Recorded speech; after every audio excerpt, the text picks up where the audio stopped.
ನೀವೇನಾದರೂ ಈ ರೀಡಿಂಗ್ ನೋಡ್ತಿದ್ದೀರಿ ಅಂದ್ರೆ ಇದು ಯೂನಿವರ್ಸ್ ನಿಮಗಾಗಿ ಕಳಿಸಿರೋಂಥ ಒಂದು ಸಂದೇಶ ಐತಿ. ಯಾಕಂದ್ರೆ ನಿನ್ನೆ ರಾತ್ರಿ ನಿಮ್ಮ ವ್ಯಕ್ತಿದು ಹೆವಿ ಎನರ್ಜಿ ಕಾಣ್ತಾ ಇತ್ತು. ಡೀಪ್ ಆಗಿ ನಿಮ್ಮ ಬಗ್ಗೆ ಏನೋ ಯೋಚನೆ ಮಾಡ್ತಾ ಇದ್ರು, ಮಿಸ್ ಮಾಡ್ಕೊತಾ ಇದ್ರು. ಸೊ ಯಾಕೋ ಅಳ್ತಾ ಇದ್ರು ಅಂತ ಅನಿಸ್ತೈತಿ. ಸೊ ಯಾಕಂತ ಇವತ್ತಿನ ರೀಡಿಂಗ್ ಒಳಗೆ ತಿಳ್ಕೊಳಂತ. So late night thoughts of your person ಅಂತ ಇವತ್ತಿನ ರೀಡಿಂಗ್ ಇಂದ ಟಾಪಿಕ್. ನೀವು ಯಾವ ವ್ಯಕ್ತಿ ಬಗ್ಗೆ ಯೋಚನೆ ಮಾಡಿ ರೀಡಿಂಗ್ ನೋಡ್ತಿದ್ದೀರಿ, ಯಾವ ವ್ಯಕ್ತಿನ ನೀವು ಪದೇ ಪದೇ ಯೋಚನೆ ಮಾಡ್ತಿದ್ದೀರಿ, ಪದೇ ಪದೇ ನೀವು ರಾತ್ರಿ ಒಳಗೆ ಅವ್ರ ಬಗ್ಗೆ ಯೋಚನೆ ಮಾಡ್ತಿದ್ದೀರಿ, ಆ ವ್ಯಕ್ತಿನ 3 ಸಲ ಹೆಸರು ಹೇಳ್ಕೊಳ್ರಿ. ಡೀಪಾಗಿ ಬ್ರೀದ್ ಮಾಡಿರಿ 3 ಸಲ. ಎನರ್ಜಿ ಜೊತೆಗೆ ಇಲ್ಲೇ ಅಲೈನ್ ಆಗ್ರಿ. ಓಕೆ, ಯಾಕೆ ನಿಮ್ಮ ವ್ಯಕ್ತಿ ಇಷ್ಟೊಂದು ಹೆವಿ ಎನರ್ಜಿ ಒಳಗಿದ್ರು, ಯಾಕೆ ಇಷ್ಟೊಂದು ಬೇಜಾರೊಳಗಿದ್ರು, ಓಕೆ, ಮನಸ್ಸು ಯಾಕೆ ಇಷ್ಟೊಂದು ಹೆವಿ ಆಗಿತ್ತು ಅಂತ ನೋಡೋಣ ಅಂತ ಈ ರೀಡಿಂಗ್ ಒಳಗೆ. ಸೊ ಸ್ಕಿಪ್ ಮಾಡಲಿಲ್ಲಂಗೆ ಪೂರ್ತಿ ವಿಡಿಯೋನ ನೋಡ್ರಿ. ಯಾಕಂದ್ರೆ ನೆಕ್ಸ್ಟ್ ಕಾರ್ಡ್ಸ್ ಏನು ಬರ್ತಲ್ಲ ಸರ್ಪ್ರೈಸಿಂಗ್ ಆಗಿರ್ತವೆ. ನಿಮ್ಮ ರಿಲೇಷನ್ಶಿಪ್ ಬಗ್ಗೆ ಯೋಚನೆಗಳನ್ನು ನಿಮ್ಮನ್ನು ಚೇಂಜ್ ಮಾಡಿಸ್ಬೋದು. ಓಕೆ, ನಿಮ್ಮ ಒಂದು ರಿಲೇಷನ್ಶಿಪ್ನ ದಿಕ್ಕನ್ನು ಬದಲಾಯಿಸ್ಬೋದು. ಓಕೆ, ನಿಮ್ಮದು ಒಂದು ಒಳ್ಳೆ ಔಟ್ಕಮ್ ಬರುವಂಥದ್ದು ಸಾಧ್ಯತೆಗಳಿದಾವೆ. ಯಾಕಂದರೆ ಎಷ್ಟೋ ವಿಷಯಗಳು ನಿಮಗೆ ಗೊತ್ತಿಲ್ಲದವು ಇಲ್ಲಿ ರಿವೀಲ್ ಆಗ್ತಾವೆ. ಓಕೆ ನೋಡ್ರಿ, ಹೆವಿ ಎನರ್ಜಿ ಎಷ್ಟೈತಿ ನಿಮ್ಮ ವ್ಯಕ್ತಿಗೆ ನಿನ್ನೆ ರಾತ್ರಿ ಅಂತಂದು ಇಲ್ಲೇ ಹರ್ಮಿಟ್ ಕಾರ್ಡ್ ಹೇಳ್ತಾ ಐತಿ. ಓಕೆ, ಸ್ಪಿರಿಚುವಲ್ ಲೆಸನ್ಸ್ ಕಲಿತಿದಾರ ನಿಮ್ಮ ವ್ಯಕ್ತಿ. ಆಧ್ಯಾತ್ಮಿಕದ ಕಡೆ ಹೋಗ್ಬೇಕಂತ ಯೋಚನೆ ಮಾಡ್ತಿದ್ದಾರೆ. ಆಧ್ಯಾತ್ಮಿಕ ಕಡೆ ಹೋಗ್ಬೇಕಂದ್ರೆ ನಿಮ್ಮನ್ನು ಬಿಟ್ಟು ಅಥವಾ ಸನ್ಯಾಸತ್ತ ತೊಗೊತಾರಂತಲ್ಲ, ಜೀವನನ ಪೂರ್ತಿ ಡೀಪಾಗಿ ಅರ್ಥ ಮಾಡ್ಕೊಳಕ್ಕೆ ಟ್ರೈ ಮಾಡ್ತಿದ್ದಾರೆ.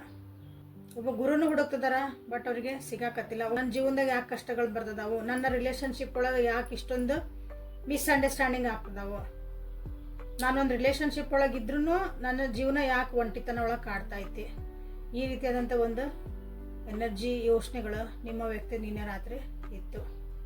So this is a very heavy energy. Heavy energy ಅನ್ನೋದಕ್ಕೆ ಒಂದು ರಿಯಲೈಸೇಷನ್ ಎನರ್ಜಿ ಅಂತ ಹೇಳ್ಬೋದು ಇದನ್ನು. ಸೊ ಇಲ್ಲಿ ಈ ಕಾರ್ಡ್ಸಿಗೆ ನೋಡಿದ್ವಿ ಅಂದ್ರೆ ನಿಮ್ಮ ವ್ಯಕ್ತಿ ಫಸ್ಟಿಗೆ ಭಾಳ ಪ್ರಾಕ್ಟಿಕಲ್ ಆಗಿ ತಮ್ಮ ಬುದ್ಧಿನೇ ಉಪಯೋಗಿಸಿ ರಿಲೇಷನ್ಶಿಪ್ ಒಳಗೆ ಇದ್ರು ಅನಿಸುತ್ತೆ. ತಾವೇ ಜಾಣರು, ತಾವು ಮಾಡ್ತಿರೋದೆಲ್ಲ ಕರೆಕ್ಟ್ ಹಂಗೆ ಅನ್ಕೊಂತಿದ್ರು ಅಂತಂದ್ರೆ ಈಗ ಆ ಯೋಚನೆಗಳ ಒಂದು ಬೆಲೆನೇ ಇಲ್ಲ ಅಂತ ಅನ್ಸಾಕತ್ಬಿಟ್ರೆ. ತಾವೇನೋ ಅನ್ಕೊಂತಾರ ಅದು, ಬಟ್ ಏನೋ ಆಗ್ತಾ ಐತಿ. ಅಂದ್ರೆ ನನ್ನ ಒಂದು ಬುದ್ಧಿ ಶಕ್ತಿನ ನಾ ಏನು ಬೇಕಾದ್ರೂ ಗೆಲ್ಲಬಹುದು ಅಂತ ಅವ್ರಿಗೆ ಅನಿಸ್ತಿತ್ತಂದ್ರೆ ಅದೆಲ್ಲ ಈಗ ಈ ರಿಲೇಷನ್ಶಿಪ್ ಒಳಗೆ ಭಾಳ ಉಲ್ಟಾ ಆಗೈತಿ. ಅವ್ರು ಯಾರೋ ಜೀವನದಾಗ ಬೇಕು ಅನ್ಕೊಂತಿದ್ರು, ಆ ಜೀವನದಾಗ ಅವರಿಂದ ಎಲ್ಲ ದೂರ ಹೋಗ್ಯಾರ ಜನ. ಸೊ ಹಾಗಾಗಿ ಇದು ಹೆವಿ ಎನರ್ಜಿ. ಯಾಕೆ ಹಿಂಗೆ ಆಗ್ತಾ ಇತ್ತು ನನ್ನ ಜೀವನದಾಗ, ನಾನು ಇಷ್ಟೆಲ್ಲ ಶಾಣೆ ಅದೇನಿ, ಬುದ್ಧಿವಂತೆ ಅದೇನಿ. ಓಕೆ, ಸೊ ಆದ್ರೂ ನನ್ನದು ಕ್ಯಾಲ್ಕುಲೇಷನ್ಸ್ ಯಾಕೆ ತಪ್ಪಾಗ್ತದವು ಅಂತ ಇಲ್ಲೇ ಯೋಚನೆ ಮಾಡ್ತಾ ಇದ್ರು ನಿಮ್ಮ ವ್ಯಕ್ತಿ. ಈಗ ಪರಿಸ್ಥಿತಿ ಹೆಂಗೆ ಬಂದೈತಿ ಅಂದ್ರೆ ನಿಮ್ಮ ವ್ಯಕ್ತಿದ surrender is the only way.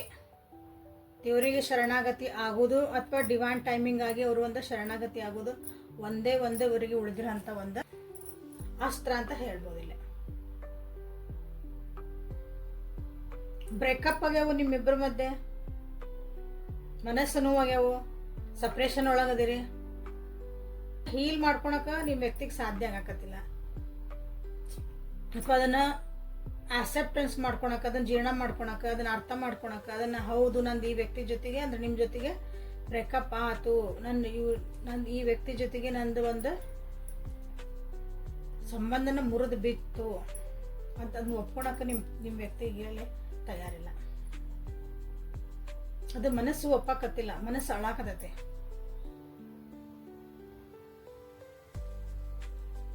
ಭಾಳ ನೆನಪು ಮಾಡ್ಕೊಂತದಾರ ನಿಮ್ಮನ್ನ, ಭಾಳ ಅಂದ್ರೆ ಭಾಳ ನೆನಪು ಮಾಡ್ಕೊಂತದಾರ. ಹಿಂದೆ ಆಗೋಗಿದ್ದ ವಿಷಯಗಳೆಲ್ಲ, ಅದು ಎಸ್ಪೆಷಲಿ ಎಮೋಷನಲ್ ಫೀಲಿಂಗ್ಸ್ ಏನಿದ್ವಲ್ಲ ನೀವಿಬ್ಬರ ಮಧ್ಯೆ ಎಲ್ಲಾನು ನೆನಪಾಗ್ತದವು. ಆಕಸ್ಮಿಕವಾಗಿ ಅಂತ ಒಂದು ಘಟನೆಗಳು, ಆಕಸ್ಮಿಕವಾಗಿ ಆದಂಥ ಒಂದು ಮಾತುಕತೆಗಳು ನಿಮ್ಮ ಈ ರಿಲೇಷನ್ಶಿಪ್ ಮುರಿಯಾಕ ಅಥವಾ ಈ ಮನಸ್ಸು ಮುರಿಯಾಕ, ಈ ನಿಮ್ಮನ್ನು ದೂರ ಮಾಡಾಕ ಕಾರಣ. ಅದು ಒಂದಿಷ್ಟು ಸರಿಯಾಗಿದ್ರೆ ಚೆನ್ನಾಗಿತ್ತು ಅಂತ ಅವ್ರಿಗೆ ಅನಿಸ್ತಾ ಐತೆ. 3 ಕಾರ್ಡ್ ಎಷ್ಟು ಹೆವಿ ಎನರ್ಜಿ ಅಂದ್ರೆ 3 of swords and tower and the hermit. ಎಷ್ಟೇ ಅದನ್ನ ತಮ್ಮ ಕಂಟ್ರೋಲ್ನಾಗ ಇಟ್ಕೊಳಕ್ ಹೋದ್ರೂ ಪರಿಸ್ಥಿತಿನ ಕಂಟ್ರೋಲ್ ಮೀರಿ ಹೋಗ್ಯಾವು ನಿಮ್ಮ ಇಬ್ಬರ ಮಧ್ಯೆ ಇದ್ದಿದ್ದು ಕೆಲವೊಂದು ಸಂಬಂಧಗಳು ಅಥವಾ ಕೆಲವೊಂದು ವಿಷಯಗಳು. ಸೊ ಹಿಂಗಾಗಿ ನಿಮ್ಮ ವ್ಯಕ್ತಿಗೆ ಸದ್ಯ ಪರಿಸ್ಥಿತಿ ಒಳಗೇನಂದ್ರೆ ಜಸ್ಟ್ ಸರೆಂಡರ್. ಏನಾಕತ್ತೋ ಆಗಲಿ, ನಾ ಇದಕ್ಕೆ ಏನೂ ವಿಚಾರ ಮಾಡಕ್ಕೆ ಒಲ್ಲೆ, ನಾ ಏನೂ ಆ್ಯಕ್ಷನ್ ತೊಗೊಳಕ್ಕೆ ಒಲ್ಲೆ, ದೇವ್ರು ಇಟ್ಟಂಗೆ ಆಗಲಿ. ಈಗ ಫಸ್ಟ್ ನಾ ಏನು ಮಾಡ್ಬೇಕು, ನನ್ನನ್ನು ನಾನು ಹೀಲಪ್ ಮಾಡ್ಕೋಬೇಕು. ಈ ಮನಸ್ಸು ನೋವಿಂದ, ಈ ಎಮೋಷನ್ಸಿಂದ, ಅಳುವಿಂದ ಹೊರಗೆ ಬರಬೇಕು. ಇದೊಂದು ಅವ್ರದೀಗ ಮಂತ್ರ. ಸೊ ಯಾಕೆ ಹೆವಿ ಎನರ್ಜಿ ಇತ್ತಂತ ನಿಮಗಿಲ್ಲೇ ಅರ್ಥ ಆಗಿರ್ಬೋದು. ಸೊ ಅವರಿಗಾಗಿ ಒಂದು ಹೀಲಿಂಗ್ ಎನರ್ಜಿನ ನೀವು ಇಲ್ಲೇ ಕಳಿಸ್ರಿ. ಅವ್ರು ಎಲ್ಲೇ ಇರಲಿ, ಏನೇ ಇರಲಿ, ನಿಮ್ಮ ಜೊತೆಗಿರಲಿ, ನಿಮ್ಮ ಜೊತೆಗೆ ಇರದೇ ಇರಲಿ, ಅಥವಾ ನೀವಿಬ್ಬರು ನಿಜವಾಗ್ಲೂ ನಮ್ಮ ಬೇಡ ಅಂತ ಬಿಟ್ಕೊಂಡು ಹೋಗಿರಿ, ಇದು ಮುಗಿದು ಹೋದ ಸಂಬಂಧ ಅಂತ ನಿಮಗೆ ಗೊತ್ತಿದ್ರು ಅವ್ರಿಗೊಂದು ಹೀಲಿಂಗ್ ಎನರ್ಜಿನ ಕಳಿಸ್ರಿ. ಯಾಕಂದ್ರೆ ಅವ್ರಿಗೆ ಭಾಳ ನೀಡ್ ಐತಿ ಅದರದ್ದು. ಸೊ ರೊಮ್ಯಾನ್ಸ್ ಒರಾಕಲ್ಸ್ ಕಡೆಯಿಂದ ನಿಮ್ಮ ವ್ಯಕ್ತಿ ಇನ್ನೇ ಏನು ಯೋಚನೆ ಮಾಡಾಕತ್ತಿದ್ರು, ಯಾಕೆ ಇಷ್ಟೊಂದು ಹೆವಿ ಎನರ್ಜಿ ಬಂತು, ನಿಮ್ಮನ್ನು ಯಾಕೆ ಇಷ್ಟೊಂದು ನೆನಪು ಮಾಡ್ಕೊಳಕತ್ತಿದ್ರು ಅಂತ ನೋಡೋಣ.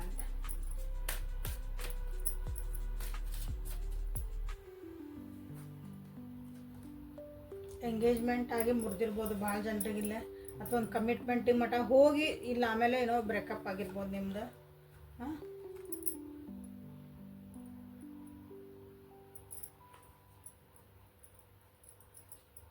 ರೆಡ್ ಫ್ಲ್ಯಾಗ್ಸ್ ಭಾಳ ಕಂಡವಿಲ್ಲ ನಿಮ್ಮ ವ್ಯಕ್ತಿಗೆ. ನಿಮ್ಮ ಒಂದು ರಿಲೇಷನ್ಶಿಪ್ ಒಳಗೆ ರೆಡ್ ಫ್ಲ್ಯಾಗ್ಸ್ ಅಂತಂದ್ರೆ ಒಂದು ಬ್ಯಾಡಾಗಿದ್ದ ವಿಷಯಗಳು ಎಲ್ಲ ಚೆನ್ನಾಗಿ ಹೊಂಟದ ಗಾಡಿ ಅಂದಾಗ ಅಲ್ಲಿ ಇದೊಂದು ವಿಷಯ ಯಾಕೋ ನನಗೊಂದು ಡೌಟ್ ಬಂತು, ಇದೊಂದು ವಿಷಯ ಯಾಕೋ ನನಗೆ ಸರಿ ಅನ್ಸಕತ್ತಿಲ್ಲ ಅನ್ನೋದು ಇಂಥ ವಿಷಯಗಳು ಇಲ್ಲೇ ಕಂಡು ಬಂದವು. ಬಟ್ ಹಂಗಂತ ಪ್ರೀತಿ ಏನು ಕಮ್ಮಿ ಆಗಿಲ್ಲ ನಿಮಗಿಲ್ಲ. ಸೊ ನೀವು ಏನೋ ಮೋಸ ಮಾಡಿದ್ರಿ, ಅಥವಾ ನಿಮ್ಮ ಬಗ್ಗೆ ಅವ್ರಿಗೆ ಏನೋ ಕೆಲವೊಂದು ವಿಷಯಗಳು ಗೊತ್ತಾಗಿರ್ಬೋದು, ನೀವು ಅವ್ರಿಗೆ ಹೇಳಿಲ್ಲ, ಆ ವಿಷಯಗಳು ನಿಮ್ಗೆ ಅವ್ರಿಗೆ ಗೊತ್ತಾಗ್ಯಾವ ಈಗ. ಸೊ ಅದು ನೀವು ಅವ್ರಿಗೆ ಮೋಸ ಮಾಡಿದ್ರಿ ಅಥವಾ ಸುಳ್ಳು ಹೇಳಿದ್ರಿ, ಮುಚ್ಚಿಟ್ರಿ ಅಂತ ಅವ್ರಿಗೆ ಅನ್ನಿಸ್ತು. ಓಕೆ, ಸೊ ಹಾಗಾಗಿದೆ, ಮನಸ್ಸಿಗೆ ನೋವು ಆಗ್ತಾಯಿತಿ. ಆ ವಿಷಯಗಳು ಅದು ಸಣ್ಣದಿರ್ಬೋದು ದೊಡ್ಡದಿರ್ಬೋದು, ನೀವು ಅದನ್ನು ಬೇಕಂತನೂ ಮುಚ್ಚಿಟ್ಟಿಲ್ಲ ಅನ್ಕೊತಾನೆ. ಅದು ಅನ್ನೆಸರಿ ಐತಂದ್ರೆ ನೀವು ಹೇಳಿರ್ಲಿಕ್ಕಿಲ್ಲ, ಕಾರಣ ಏನೇ ಇರ್ಬೋದು. ಬಟ್ ಆ ವ್ಯಕ್ತಿಗೆ ಏನು ಅನ್ಸೈತೆ ಅಂದ್ರೆ, ನೀವು ಅದನ್ನು ನನ್ನಿಂದ ಸುಳ್ಳು ಹೇಳಿದ್ರಿ, ನನಗೆ ಮೋಸ ಮಾಡಿದ್ರಿ ಅಂತ ನಿಮ್ಮ ವ್ಯಕ್ತಿಗೆ ಅನಿಸುತ್ತೆ. That is the red flag ಇಲ್ಲ. ಸೊ ಈ ರಿಲೇಷನ್ಶಿಪ್ಪಿಂದ ಫ್ರೀ ಆಗಿಬಿಡ್ಬೇಕಂತ ಅನ್ಕೊಂತಾರೆ, ಬಟ್ ಅದು ಸಾಧ್ಯ ಆಗಕತ್ತಿಲ್ಲ. ಎಷ್ಟೇ ನೀವು ಬ್ರೇಕಪ್ ಮಾಡ್ಕೊಂಡಿರಿ, ಎಷ್ಟೇ ನೀವು ನಾ ಹೊರಗೆ ಹೋಗೀನಿ ರಿಲೇಷನ್ಶಿಪ್ಪಿಂದ, ನನಗೇನು ಬೇಕಾಗಿಲ್ಲ ಅಂದ್ರೂ, ಬಟ್ ಅದೇ ಒಂದು ನೀವು ರಿಲೇಷನ್ಶಿಪ್ ನೆನಪೊಳಗೆ ಇಲ್ಲೇ ಸಿಕ್ಕಿ ಹಾಕೊಂಡ್ಬಿಟ್ಟಿರಿ. ಸೊ ನೀವು ಸಿಕ್ಕಾಕೊಂಡಿರಿ, ಅವ್ರೂ ಸಿಕ್ಕಿ ಹಾಕೊಂಡಾರ. ಬಿಟ್ಟು ಹೋಗೋ ಕಾರಣಗಳು ಭಾಳ ಅದಾವು, ಬಟ್ ಜೊತೆಗಿರಾಕ ಕೆಲವೊಂದು 1, 2, 3 ಕಾರಣ ಅಂತೀವಲ್ಲ, ಅದು ಸಾಕಾಗೈತಿ ಈ ರಿಲೇಷನ್ಶಿಪ್ ಇರಾಕ. ಸೊ ಹಾಗಾಗಿ ನಿಮ್ಮ ವ್ಯಕ್ತಿ ಸ್ವಲ್ಪ ದೂರ ಇರೋದ ಚಲೋ ಅಂತವ್ರಿಗೆ ಅನ್ಸಾಕತೈತಿ.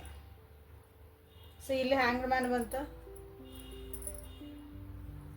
Hanged man and let go, control issues. ಹೌದಾ, ಕಂಟ್ರೋಲ್ ಆಗಕತ್ತಿಲ್ಲ ಈ ರಿಲೇಷನ್ಶಿಪ್ನ. ಸೊ ತಾನಾಗಿ ನ್ಯಾಚುರಲ್ ಆಗಿ ಏನಾಗತ್ತೋ ಆಗಲಿ, ಡಿವೈನ್ ಟೈಮಿಂಗ್ ಯಾವಾಗ ಬರ್ತೈತೋ ಬರಲಿ. ಡಿವೈನ್ ಟೈಮಿಂಗ್ ಅದು ನನಗೆ ಏನು ಓಪನ್ ಅಪ್ ಮಾಡಿಸ್ತತಿ, ಏನು ಸತ್ಯಗಳನ್ನು ತೋರಿಸ್ತತಿ. So I am ready to accept it. ಮನಸ್ಥಿತಿ ಒಳಗೆ ನಿಮ್ಮ ವ್ಯಕ್ತಿ ಅದಾರ ಇಲ್ಲಿ. ಸೊ ಇಲ್ಲಿ ನಿಮ್ಮ ಎನರ್ಜಿ ಹೆಂಗೈತೆ ಅಂತ ಒಂದ್ಸಲ ನೋಡ್ಬಿಡೋಣ ಅಂತ. This is your persons energy. ನನ್ನ ವ್ಯೂವರ್ಸ್ ನಿಮ್ಮ ಎನರ್ಜಿ ಹೆಂಗೈತೆ ಅಂತ ಒಂದ್ಸಲ ನೋಡುವ. ಯಾಕಂದ್ರೆ ಇಷ್ಟೊಂದು ಅವ್ರು ಹೆವಿ ಎನರ್ಜಿ ಮಾಡ್ಕೊಂಡಾಗ ನಿಮಗೂ ಒಂದೇನೋ ಹೆವಿ ಎನರ್ಜಿ ನಿಮಗಿಲ್ಲ ಇರಬೇಕು, ಅಥವಾ ನೀವು ಒಂದು ಮನಸ್ಸು ಭಾರ ಮಾಡ್ಕೊಂಡಿರ್ಬೇಕು. ಹೆವಿ ಎನರ್ಜಿ ಸೆನ್ಸ್ ಮನಸ್ಸು ಭಾರ ಆಗಿರ್ಬೇಕಿಲ್ಲ. ನಿಮ್ಮ ವ್ಯಕ್ತಿ ಬಗ್ಗೆ ಯೋಚನೆ ಮಾಡ್ತಾ ಮಾಡ್ತಾ ಮನ ತುಂಬಿ ಬಂದಿರಬೇಕು. ಇದು ಮೋಸ್ಟ್ ಪ್ರಾಬಬಲಿ ಇಲ್ಲಿ ಭಾಳ ಜನರಿಗೆ ಇದು ಮುಗಿದು ಹೋದ ಕತೆ ಈ ರಿಲೇಷನ್ಶಿಪ್. ಬಟ್ ಸ್ಟಿಲ್ ನೀವು ನೋಡ್ತಿದ್ರಿ, ಯಾಕಂದ್ರೆ ಅಲ್ಲಿ ಒಂದು ಬಿಟ್ಟು ಹೋಗಕ್ಕೆ ನಿಮಗೆ ಮನಸ್ಸು ಬರಾಕತ್ತಿಲ್ಲ. ಆ ವ್ಯಕ್ತಿದ ನೆನಪು ಭಾಳ ಕಾಡ್ತಾ ಐತಿ. ಅದು ನಿಮ್ದು ಜೊತೆಗೆ ಏನು ಭಾಳ ಒಂದು ಚಲೋದೊಂದು ಟೈಮ್ ಸ್ಪೆಂಡ್ ಮಾಡಿರಲ್ಲ, ಅದು ನಿಮಗೆ ಇಲ್ಲಿ ಭಾಳ ಕಾಡ್ತಾ ಐತಿ. ನಿಮಗೆ ಗೊತ್ತೈತಿ ಈ ರಿಲೇಷನ್ಶಿಪ್ನಾಗ ನಿಮ್ಗೆ ಏನೂ ಖುಷಿ ಇದ್ದಿದ್ದಿಲ್ಲ, ರಿಲೇಷನ್ಶಿಪ್ ಒಳಗೆ ನಿಮ್ಗೆ ಆ್ಯಕ್ಚುಲಿ ಗ್ರೋತ್ ಇದ್ದಿದ್ದಿಲ್ಲ. ಬಟ್ ಸ್ಟಿಲ್ ಇಲ್ಲಿ ನಿಮಗಿಲ್ಲಿ ಬಿಟ್ಟು ಹೋಗೋಕೆ ಆಗೋಲ್ದು, ಮೂವ್ ಆನ್ ಆಗೋಕ್ಕೂ ಆಗೋಲ್ದಿಲ್ಲ, ನಿಮ್ಮನ್ನು ನೀವು ಬ್ಯಾಲೆನ್ಸ್ ಮಾಡ್ಕೊಳಕ್ಕೆ ಆಗೋಲ್ದು. ಎಮೋಷ್ನಲ್ ಬ್ಯಾಲೆನ್ಸು ನಿಮ್ಮ ಜೀವನದಾಗ ಬರ್ತಿರೋಂಥ ಕೆಲವೊಂದು ಅಪರ್ಚುನಿಟೀಸಿಗೂ, ನಿಮ್ಮ ಜೀವನದಾಗ ಹೋಗ್ತಿರೋಂಥ ಒಂದಷ್ಟು ಘಟನೆಗಳಿಗೂ, ಸೊ ಈ ಒಂದು ಘಟನೆಗೂ ನಿಮಗೆ ಬ್ಯಾಲೆನ್ಸ್ ಮಾಡೋಕ್ಕೆ ಸಾಧ್ಯ ಆಗಕತ್ತಿಲ್ಲ. ಭಾಳ ಕಷ್ಟ ಆಗ್ತೈತಿ. ಎಷ್ಟೇ ಕಾಂಪ್ರಮೈಸ್ ಮಾಡ್ಕೊಳಕ್ಕೆ ಹೋಗ್ತೀರಿ ರಿಲೇಷನ್ಶಿಪ್ ಜೊತೆಗೆ, ಅಂದರೆ ಏನೋ ಸಮझौते ಮಾಡ್ಕೊತೀರಿ, ನಿಮ್ಮ ಮನಸ್ಸಿಗೆ ನೀವೋ ಏನೋ ಸಮಾಧಾನ ಹೇಳ್ಕೊತೀರಿ.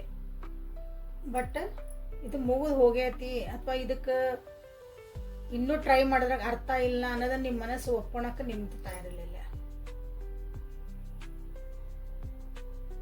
ಅಪಾರ್ಚುನಿಟೀಸ್ ಬರ್ತದವು ನಿಮ್ಮ ಜೀವನದಾಗ. ಅಪಾರ್ಚುನಿಟೀಸ್ ಅಂದ್ರೆ ಬೇರೆ ವ್ಯಕ್ತಿಗಳು ನಿಮ್ಗೆ ಬರ್ತಿರ್ಬೋದು, ಅಥವಾ ಬೇರೆ ಒಂದು ನಿಮ್ಮದು ಏನು ಕೆಲಸ ಮಾಡಕತ್ತಿರಲ್ಲ ಅಲ್ಲೂ ನಿಮ್ಗೆ ಬೇರೆ ಅಪಾರ್ಚುನಿಟೀಸ್ ಎಲ್ಲ ಬರ್ತಿರ್ಬೋದು. ಬಟ್ ಅದನ್ನು ರಿಸ್ಕ್ ತೊಗೊಂಡು ಮುಂದೆ ಹೋಗೋಕೆ ಕಷ್ಟ ಆಗಕತ್ತೈತಿ. ನೀವು ಅನ್ಕೊಳಕತ್ತೀರಿ ಇದೇನಾಗಕತ್ತೈತಲ್ಲ ಆಗಲಿ, ಐ ಟ್ರಸ್ಟ್ ದ ಪ್ರೊಸೆಸ್, ಏನು ಬೇಕಾದಾಗಲಿ ನಾ ಸುಮ್ಮ ಕಣ್ಣು ಮುಚ್ಕೊಂಡು ಹೋಗ್ತೇನೆ ಅನ್ನಂಗೆ ನಿಮ್ಮದು ಒಂದಿಲ್ಲೇ ಪರಿಸ್ಥಿತಿ ಐತಿ. ಸೊ ರೊಮ್ಯಾನ್ಸ್ ಹೊರಾಕಲ್ಲಿಂದ ನಿಮ್ಗೆ 2 ಕಾರ್ಡ್ ತೆಗಿತೀನಿ. ನಿಮ್ಮ ಮನಸ್ಥಿತಿ ಐತಿ, ನಿಮ್ಮ ಒಂದು ಫೀಲಿಂಗ್ಸ್ ಏನದಾವ.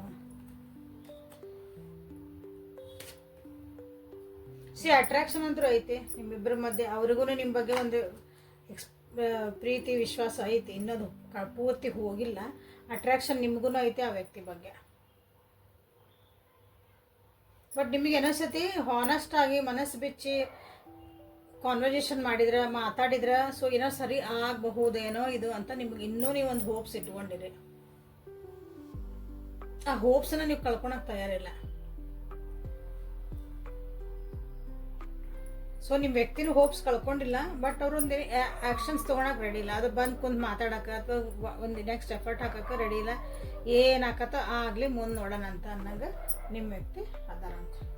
ಸೊ ಯೂನಿವರ್ಸ್ ಕಡೆಯಿಂದ ಗೈಡೆನ್ಸ್ ಏನು ಬರ್ತದೆ ಅಂತ ತೆಗಿತಾನೆ. ಸೊ ಇಲ್ಲಿ 3 ಕಾರ್ಡ್ಸ್ ಇಡ್ತೀನಿ ನಾನು. ಅದನ್ನು ನಿಮ್ಗೆ ಯಾವ್ದು ಬೇಕು ಅದನ್ನು ಒಂದನ್ನು ಆರಿಸ್ಕೊಳ್ರಿ. ಸೊ ನಿಮಗಾಗಿ ಅದು ಪರ್ಸ್ನಲ್ ಆದಂಥ ಒಂದು ಗೈಡೆನ್ಸ್ ಅಂತ ತಿಳ್ಕೊಬೋದು ನೀವು. ಜನರಲ್ ಬೇಡ, ಸೊ ಪರ್ಸ್ನಲ್ ಆಗಿ ನಿಮ್ಗೊಂದು ಗೈಡೆನ್ಸ್, ಇಂಥ ಒಂದು ಪರಿಸ್ಥಿತಿ ಒಳಗೆ ನೀವೇನು ಮಾಡಬೇಕು ಅಂತಂದು ನೋಡೋಣ. So this is card number 1, this is card number 2 and this is card number 3. So ಇದು 3 ಒಳಗೆ ನೀವು ಯಾವ್ದು ಬೇಕು ನಿಮಗೆ ಒಂದು ಕಾರ್ಡನ್ನು ನೀವು ಆರಿಸ್ಕೊಳ್ರಿ. ಸೊ ಕಾರ್ಡ್ ನಂಬರ್ 1 ಯಾರು ಆರಿಸ್ಕೊಂಡಿರಿ? Expect a miracle. ನೀವೇನು ಪ್ರೇ ಮಾಡ್ತಿದ್ದೀರಿ, ನೀವೇನು ಬೇಡ್ಕೊತಿದ್ದೀರಿ ದೇವರಿಗೆ, ಅದನ್ನೆಲ್ಲ ಕೇಳ್ತದನ್ ದೇವರು. ಸೊ ಅದಕ್ಕೆಲ್ಲ ಒಂದು ಆನ್ಸರ್ ಬರ್ತಾ ಐತಿ. ಅನ್ಎಕ್ಸ್ಪೆಕ್ಟೆಡ್ಲಿ ಬರ್ತೈತೆ. ಅನ್ಎಕ್ಸ್ಪೆಕ್ಟೆಡ್ ನೀವು ಅಂದ್ಕೊಂಡಿರಂಗಿಲ್ಲ ಆ ಟೈಮ್ನಾಗ ನೀವು ಅಂದ್ಕೊಂಡಿದ್ದ ಕೆಲಸಗಳು ಅಥವಾ ಅದಕ್ಕೊಂದು ಫಲ ಅಂತೇನು ಹೇಳ್ತೇವಲ್ಲ, ಅದಕ್ಕೊಂದು ರಿಸಲ್ಟ್. ಬಟ್ ಅದು ಏನೇ ಬಂದ್ರೂ ನಿಮ್ಮ ಒಳ್ಳೇದಕ್ಕಾಗಿರ್ತದೆ ಅಂತ ನೀವು ಇಲ್ಲೇ ತಿಳ್ಕೊಬೇಕಾಗ್ತದೆ. ಓಕೆ, ಸೊ ಫೇತ್ ಇಟ್ಕೊಳ್ರಿ, ಎಲ್ಲದಕ್ಕೂ ಒಂದು ಆನ್ಸರ್ ನಿಮಗಿಲ್ಲೇ ಸಿಗ್ತಾ ಐತಿ. Next okay, this is card number 1. So card number 1 ಯಾರು ಸೆಲೆಕ್ಟ್ ಮಾಡ್ಕೊಂಡಿದ್ರಿ, so thank you for the miracle ಅಂತ ನೀವಿಲ್ಲೇ ಕ್ಲೇಮ್ ಮಾಡ್ಕೊಳ್ರಿ. ಸೊ ಕಾರ್ಡ್ ನಂಬರ್ 2 ಯಾರು ಸೆಲೆಕ್ಟ್ ಮಾಡ್ಕೊಂಡ್ರಿ? ಪೀಸ್. ಭಾಳ ವರಿ ಮಾಡ್ಕೊಳಕತ್ತೀರಿ ಈ ಅಂತ ಪರಿಸ್ಥಿತಿಗೆ. ಈ ರಿಲೇಷನ್ಶಿಪ್ಪಿಗಾಗಿರ್ಬೋದು, ನಿಮ್ಮ ಜೀವನದ ಆಗು ಹೋಗುಗಳಿಗೆ ಭಾಳನೂ ವರಿ ಮಾಡ್ಕೊಳಕತ್ತೀರಿ. ಸೊ ಭಾಳ ಏನು ವರಿ ಮಾಡ್ಕೋಬೇಡ್ರಿ. ಎಲ್ಲನೂ ಬ್ಯೂಟಿಫುಲ್ಲಾಗಿ, ಒಂದು ಪೀಸ್ಫುಲ್ಲಾಗಿ, ಸಮಾಧಾನದ ಶಾಂತಿಯುತವಾದಂಥ ಒಂದು ನಿಮ್ಗೆ ಔಟ್ಕಮ್ ಬರ್ತದವಿಲ್ಲೇ. ನಿಮ್ಮ ಜೀವನದಾಗ ಏನು ಆಗ್ತಾಯಿತ್ತಲ್ಲ ಅದನ್ನು ನೀವು ಆಕ್ಸೆಪ್ಟ್ ಮಾಡ್ಕೊಳ್ರಿ. ಫಸ್ಟ್ ಅದನ್ನು ಒಪ್ಕೊಳ್ರಿ. ನನಗೆ ಕಷ್ಟ ಬಂದೈತಿ, ಹೌದು ಕಷ್ಟ ಬಂದೈತಿ, ನಾ ಅಳ್ತದೇನೆ, ನನಗೆ ಸುಖ ಬಂದೈತಿ, ಭಾಳ ಆರಾಮದೇನಿ. ಎಲ್ಲ ಚಂದಿದ್ರೂ ನೀವು ವರಿ ಮಾಡ್ಕೊಳಕತ್ತೀರಿ ಇಲ್ಲೇ.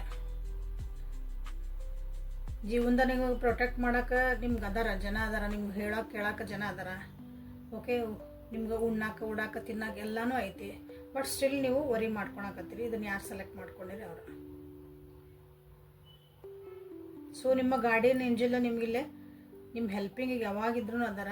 So do not worry about the situation. Okay, so everything is working out beautifully.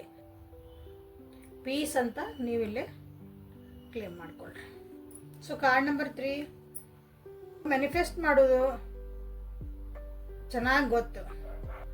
ನಿಮಗೆ ಗೊತ್ತು ದೇವ್ರು ನಿಮಗೆ ಏನು ಕೇಳಿದ್ರು ಕೊಡ್ತಾರ ಅಂತಂದು ನಿಮಗೆ ಗೊತ್ತು. ಇದನ್ನು ಯಾರು ಸೆಲೆಕ್ಟ್ ಮಾಡ್ಕೊಂಡಿರಲ್ಲ ಅವರಿಗೆ. ಬಟ್ ಇಲ್ಲಿ ಏನಾಗೈತಿ ಅಂತಂದ್ರೆ ನಿಮ್ಮ ಇಂಟೆನ್ಷನ್ಸ್ ಕರೆಕ್ಟಾಗಿ ನೀವು ಕ್ಲಾರಿಟಿಯಿಂದ ಇಟ್ಕೊಂಡಿಲ್ಲ. ನನಗೆ ಇದ ಬೇಕು ಜೀವನದಾಗ, ನನಗೆ ಹಿಂಗೆ ಆಗಬೇಕು ಅಂತ ನೀವೊಂದು ಸಂಕಲ್ಪ ಮಾಡ್ಕೊತೀವಿ ಅಂತ ಹೇಳ್ತೇವಲ್ಲ, ಅದನ್ನು ನಿಮ್ಮಲ್ಲಿ ಸ್ವಲ್ಪ ಒಂದಿನ ಅನ್ಕೊತೀರಿ, ಮಾರನೇ ದಿವಸ ಒಂದಿನ ಅನ್ಕೊತೀರಿ. ಹಾಗಾಗಿ ನಿಮ್ಮ ಅನ್ಕೊಂಡಿದ್ದ ಕೆಲಸಗಳು ಆಗಾಕತ್ತಿಲ್ಲ ಅಂತ ಹೇಳ್ತಿದಾರೆ. ಸೊ ಈ ಕಾರ್ಡನ್ನ ಯಾರು ಸೆಲೆಕ್ಟ್ ಮಾಡ್ಕೊಂಡಿರಿ, ನಿಮ್ಮ ಇಂಟೆನ್ಷನ್ಸ್ ಕ್ಲಿಯರ್ ಇರಲಿ. ನಿಮ್ಗೆ ಏನು ಬೇಕು ಬೇಡಗಳನ್ನು ನೀವು ಕ್ಲಿಯರ್ ಆಗಿ ಯೂನಿವರ್ಸಿಗೆ ಹೇಳ್ರಿ ಅಂತ ನಿಮ್ಗೆ ಹೇಳ್ತಾ ಇದ್ದಾರೆ. ಕನ್ಫ್ಯೂಸ್ ಆಗಬೇಡ್ರಿ. Okay, so you are the magical person. So ನಿಮ್ಗೆ ಏನು ಅನ್ಕೊಳಕತ್ತೀರ ಅದು ಸಿಗ್ತಾ ಐತಿ, ಬಟ್ ಕ್ಲಾರಿಟಿ ಇರಲಿ ಅಂತ ನಿಮಗೆಲ್ಲ ಹೇಳ್ತಾ ಇದ್ದಾರೆ. So this is a reading for today. Like ಮಾಡಿ, ಶೇರ್ ಮಾಡಿ, ಸಬ್ಸ್ಕ್ರೈಬ್ ಮಾಡ್ಕೊಳ್ರಿ. ಪರ್ಸ್ನಲ್ ರೀಡಿಂಗಿಗೆ ವಾಟ್ಸಪ್ಪಿಗೆ ಮೆಸೇಜ್ ಮಾಡಿರಿ. ಓಕೆ, ನಾಳೆ ಮತ್ತೆ ಹೊಸ ರೀಡಿಂಗ್ ಜೊತೆಗೆ ಹೊಸ ವಿಷಯ ಜೊತೆಗೆ ನಿಮ್ಮ ಬೆಟ್ಟಕ್ಕನೆ. ಅಲ್ಲಿವರೆಗೂ take care of yourself and be happy always. Thank you.